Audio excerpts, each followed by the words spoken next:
Hello दोस्तों, आज के इस वीडियो में हम लोग पढ़ने चल रहे हैं नाइन्थ मैथ का चैप्टर 2 जो कि आपका क्या है पॉलिनोमियल्स।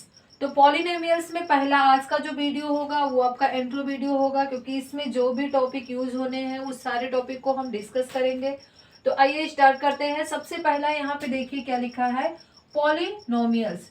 पॉलिनोमियल्स को अगर हिंदी में बात करें क्या कहते हैं तो आपका क्या कहा जाता है, बहुपद होता है। अब यहाँ पे अगर हम इसको देखें पॉली, तो पॉली का मतलब होता है क्या, मेनी। और टर्म्स नोमियल्स का मतलब क्या होता है, टर्म्स। मतलब एक ऐसा एक्सप्रेशन जिसमें क्या लिखा हो, ढेर सारे टर्म्स हो। और अगर आप इसका हिंदी वर्ड देखेंगे तो हिंदी से भी आप समझ सकते हैं, बहुपद, यानी जिसमें बहुत एक से अधिक पद हो वो हमारा क्या होता है, बहुपद। और जिसमें मेनी टर्म्स हो वो हमारा क्या होता है, पॉलिनोमियल्स। दोनों का मतलब एक ही है। अब आपके दिमाग में क्वेश्चन आ सकता है कि यहाँ पे बताइए टर्म्स क्या होता है। ठीक है, तो अभी हम एक एक करके टर्म्स भी डिस्कस करेंगे और क्या इसका डिफिनेशन होता है वो भी पढ़ेंगे। देखिए यहाँ पे फिर ये कितने टाइप्स के होते हैं, सारी चीजों को हम एक एक करके डिस्कस करेंगे। तो सबसे पहला हम देखेंगे क्या हो गया पॉलिनोमियल्स का डिफिनेशन। तो यहाँ पे लिखा है an algebraic expression in which the variables involved have only non-negative integral power is called polynomials। तो ये पढ़ के शायद आपको ना समझ में आया हो, लेकिन अभी देखिए हम बता रहे हैं आपको समझ में आ जाएगा। यहाँ पे क्या लिखा है, एन एल्जेब्रिक एक्सप्रेशन। एक्सप्रेशन मतलब आप सभी समझते हैं कि यहाँ पे इक्वल नहीं लगा होता है, अल्फाबेट के फॉर्म में, यानी वेरिएबल और कांस्टेंट का यूज करके कोई एक्सप्रेशन यहाँ पे लिखा हो। यहाँ पे देखिए वेरिएबल्स इन्वॉल्व है ओनली, यहाँ पे जो वेरिएबल्स इन्वॉल्व होगा वो केवल और केवल नॉन निगेटिव इंटीग्रल का मतलब ये है, इस पूरे वर्ड का मतलब हम लोग समझ जाएंगे कि पावर जो होगा वो निगेटिव नहीं होगा। यानी इंटीजर्स की बात करें तो उसमें पॉजिटिव भी होता है निगेटिव भी होता है, तो वो निगेटिव नहीं होगा।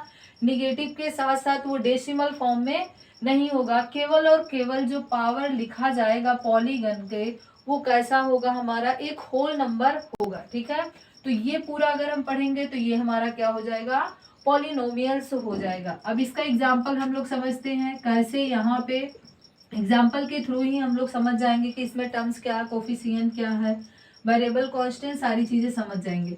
यहाँ पे जैसे हमने एक एक्सप्रेशन लिख दिया 2x² प्लस 2x प्लस 1। यहाँ पे एक हमने क्या लिखा, एक्सप्रेशन लिख दिया। अब देखेंगे यहाँ पे इक्वल नहीं लगा, इक्वल लगा होता तो वो हमारा इक्वेशन बन जाता। तो ये हमारा क्या है, इसमें आप देख सकते हैं कि यहाँ पे अल्फाबेटली यूज हुआ है, अल्फाबेट यानी एक्स वाई यहाँ पे यूज हुआ है, और इसके साथ साथ यहाँ पे नंबर भी यूज हुए हैं। ठीक है, तो यहाँ पे आप देख रहे हैं, लेकिन पावर की बात करें तो पावर हमारा क्या दिया है, एक होल नंबर दिया है। यानी ये क्या हमारा नॉन निगेटिव इंटीग्रल है, यानी नॉन निगेटिव या फिर डेसिमल नहीं है, ये पावर हमारा एक कंप्लीट नंबर दिया गया है। तो ये एक्सप्रेशन हमारा क्या कहलाएगा, एक पॉलिनोमियल्स कहलाएगा।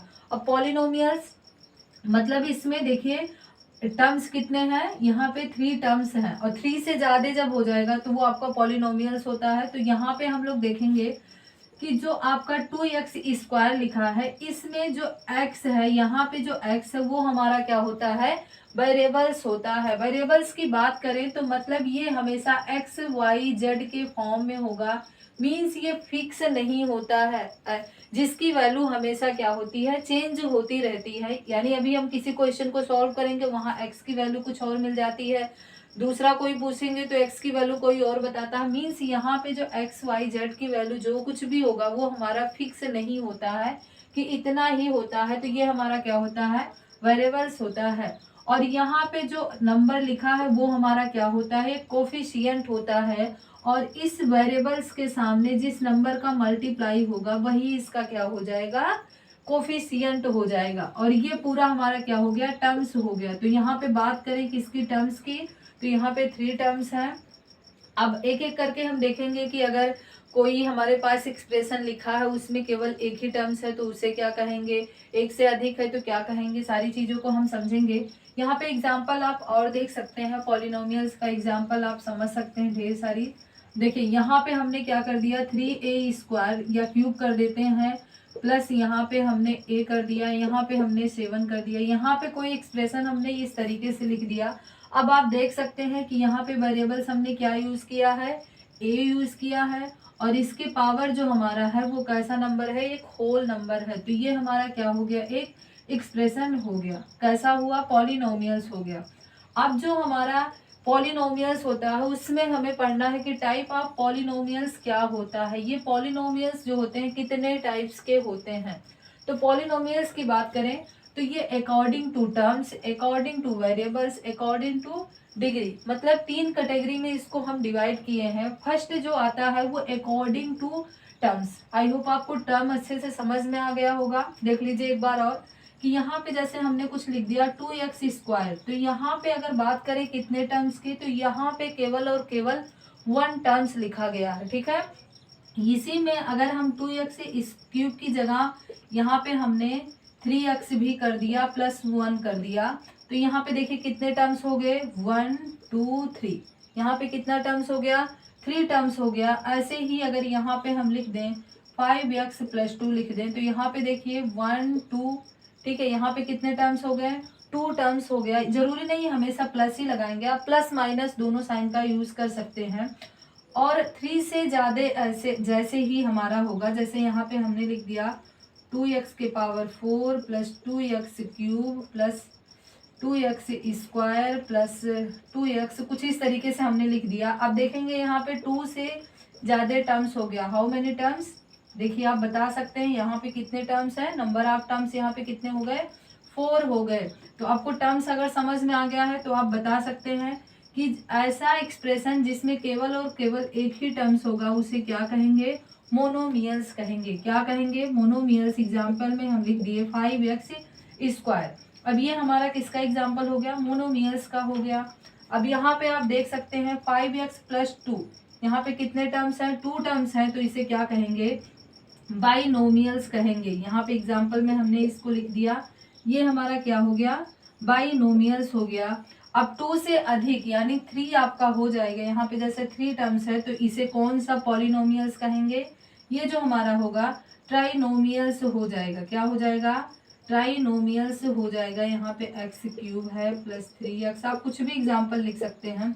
अब जैसे ही 3 से अधिक होगा तो ये हमारा क्या बन जाता है, पॉलिनोमियल्स, या फिर किसी को या इसको कहीं कहीं पे लिख देता है मल्टीनोमियल्स लिख देता है। ठीक है, तो अकॉर्डिंग टू टर्म्स आपको समझ में आ गया होगा कि अकॉर्डिंग टू टर्म्स पॉलिनोमियल कितने टाइप्स के होते हैं, 3 टाइप्स के होते हैं, जिसमें 1 टर्म्स होता है, 2 टर्म्स होता है, 3 टर्म्स वाला लिया जाता है। ठीक है, यहाँ पे अगर ये आपको समझ में आ गया, अब हमें जो समझना है अकॉर्डिंग टू वेरिएबल्स, मतलब वेरिएबल्स के अकॉर्डिंग जो हमारा पॉलिनोमियल्स होता है वो कितने टाइप्स के होता है। तो इसमें जो होता है 1 वेरिएबल, 2 वेरिएबल, 3 वेरिएबल्स। जैसे यहाँ पे आप देख सकते हैं, यहाँ पे जो वेरिएबल्स का यूज किया गया है वो एक ही वेरिएबल क्या है, एक्स वेरिएबल है। यहाँ पे जैसे आप बता सकते हैं, हमने यहाँ पे लिख दिया 5x² प्लस 5x एग्जाम्पल में। अब आप खुद ही देखिए, एग्जाम्पल में हमने ये लिखा, यहाँ पे जो वेरिएबल्स क्या है, x ही तो है। अब x जो हमारा है दोनों में x ही है, मतलब एक ही तरीके से वेरिएबल इसमें यूज किया गया है। तो ये कितने टाइप्स के वेरिएबल का हो जाएगा, 1 टाइप्स का वेरिएबल हो जाएगा, मतलब एक टर्म्स में ये पॉलिनोमियल हो जाएगा। अब यहाँ पे अगर देखें, जैसे हम यहाँ पे लिख दें 7x² प्लस 5y प्लस यहाँ पे कोई नंबर कर दिए, हम 8 कर दिए। अब यहाँ पे आप देख सकते हैं ये हमारा पॉलिनोमियल्स है। अब देख सकते हैं एक चीज कि जितना चीजें हमने लिखा पावर कैसा, होल नंबर ही है। ठीक है, तो ये पॉलिनोमियल्स तो है, लेकिन किस वेरिएबल में है, तो ये 2 वेरिएबल्स में पॉलिनोमियल दिया गया है, क्योंकि यहाँ पे 2 प्रकार के नंबर ये वेरिएबल्स लिखे हैं, एक हमारा x है, दूसरा हमारा क्या है, y है। जैसे यहाँ पे 2 टाइप्स का लिखे हैं, ऐसे हम 3 प्रकार के वेरिएबल्स का भी यूज कर सकते हैं। यहाँ पे लिख दें 5a² plus 6b plus 7c plus यहाँ पे कुछ भी लिख सकते हैं 7 6 8, जो भी आपका मन करे। तो यहाँ पे देख सकते हैं कितने टाइप्स के वेरिएबल का यूज किया गया, 3 टाइप्स के, 1 2 3 टाइप्स के वेरिएबल का यहाँ पे यूज किया गया। तो ये सारे के सारे पॉलिनोमियल्स हैं, और यहाँ पे आप देख सकते हैं कि सारा ये किसके अकॉर्डिंग है, according to variable, according to terms. और जो आपका लास्ट इसमें बचता है वो अकॉर्डिंग टू डिग्री। ठीक है। अब किसी भी वेरिएबल्स की डिग्री क्या, कोई भी हमारे पास एक्सप्रेशन दिया गया है या पॉलिनोमियल्स दिया गया है, उस पॉलिनोमियल्स की डिग्री क्या होती है, हमें ये चीजें समझना है। तो जो भी यहाँ पे हमारा एक्सप्रेशन लिखा होगा, उस एक्सप्रेशन में जो हाईएस्ट पावर होगा वही उस पॉलिनोमियल्स की क्या हो जाएगी, डिग्री हो जाएगी। जैसे यहाँ की बात करें तो यहाँ पे ये भी तो हमारा एक पॉलिनोमियल्स है, और इस पॉलिनोमियल्स के हाईएस्ट पावर कितना है, 2, तो इसकी डिग्री कितनी हो जाएगी, डिग्री यहाँ से निकालना हो तो कितना हो जाएगा, 2 हो जाएगा। ऐसे यहाँ पे हाईएस्ट पावर तो 2 ही है, डिग्री यहाँ पे 2 ही हो जाएगा। यहाँ पे आप देख सकते हैं हाईएस्ट पावर कितना है, 3 है, तो इसकी डिग्री कितनी हो जाएगी, 3 हो जाएगी। अब डिग्री के अकॉर्डिंग जो पॉलिनोमियल्स हम पढ़ते हैं वो कितने टाइप्स के पढ़ते हैं, यहाँ पे देखते हैं। पहला जो पढ़ते हैं लीनियर पॉलिनोमियल्स। लीनियर पॉलिनोमियल्स का मतलब ये होता है कि ऐसा पॉलिनोमियल्स जिसकी डिग्री 1 हो। जैसे यहाँ पे 5x + 1। अब आप देख सकते हैं कि x के पावर कितना काउंट होगा, 1 लिखा जाएगा। ठीक है, यहाँ पे कोई पावर नहीं है, वेरिएबल है, तो हमेशा वेरिएबल्स के पावर हम कितना काउंट करेंगे, 1 काउंट करेंगे। तो ये हमारा कैसा हो गया, लीनियर पॉलिनोमियल्स हो गया। ठीक है, अब लीनियर के बाद क्या आता है, क्वाड्रेटिक पॉलिनोमियल्स। क्वाड्रेटिक क्या होता है कि जिसमें पावर कितना हो, 2 हो, यानी जिसकी डिग्री 2 हो। हाईएस्ट पावर आपका कितना हो जाना चाहिए, 2 हो जाना चाहिए। यहाँ पे 2 + 3 हमने लिख दिया, तो ये हमारा क्या हो गया, हाईएस्ट पावर यहाँ पे कितना हो गया, 2 हो गया। ऐसे आपका क्यूबिक पॉलिनोमियल्स होता है, यहाँ पे डिग्री कितना होना चाहिए, 3 होना चाहिए। यहाँ पे हम लिख दिए 3x³ + 5x² प्लस यहाँ पे हमने 3 लिख दिया। अब आप देख सकते हैं यहाँ भी x है, यहाँ भी x है, यहाँ पे तो कांस्टेंट बस केवल लिखा गया है, बट यहाँ पे जो हाईएस्ट पावर है वो कितना है, 3 है, तो इसे क्या बोलेंगे, क्यूबिक पॉलिनोमियल्स। अब एक आपका बचता है जो आपका क्या होता है, कांस्टेंट पॉलिनोमियल्स। मतलब कोई भी अगर हमारे पास कोई भी हमारे पास वेरिएबल्स लिखा है और उसकी डिग्री 0 दिया है, तो वो हमारा क्या हो जाएगा, कांस्टेंट पॉलिनोमियल हो जाएगा। तो ये देखिए सारे पॉइंट रहे उस चैप्टर में जो यूज होगा। बाकी पॉलिनोमियल्स को कैसे सॉल्व करेंगे ये हम लोग जब एक्सरसाइज के क्वेश्चन लिखेंगे तो वहां पे अपना सॉल्व करते चलेंगे एक्सरसाइज को भी, और जो पॉइंट नहीं समझ में आया होगा वहां जरूरत होगी हम फिर से आपको बताएंगे। आप वीडियो को देखिए, 1 से 2 बार में आपको चीजें अच्छे से समझ में आ जाएगा। और अगर आपको अच्छा लगता है तो आप ज्यादा से ज्यादा अपने दोस्तों के साथ इसको शेयर करिए ताकि सब लोग इसको पढ़ सकें।